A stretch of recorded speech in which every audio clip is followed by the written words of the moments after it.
So some of the things that homeowners insurance would cover you for is fire, lightning, windstorm, hail, vehicle, in case a vehicle comes and crashes. And so you see in the news where they'll come into your yard, somebody comes through the house, pipes breaking, theft, vandalism, malicious mischief. And then there's the liability component to it, and that's in the event that anybody slips and falls, maybe somebody gets hurt in your pool, you have a dog bites somebody.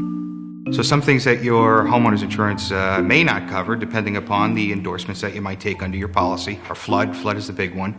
Earthquake. It's, typically if you live out on the West Coast. Vermin. Vermin is a big one, whereas maybe squirrels get into the attic, do some damage. Insects. So you have termite damage, wear and tear, mechanical breakdown.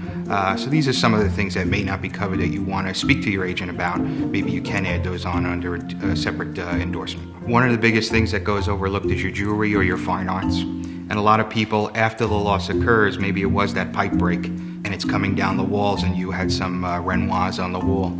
And people say, well, I have the coverage, right? It's not covered under my contents coverage or my personal property insurance. And that's not always the case.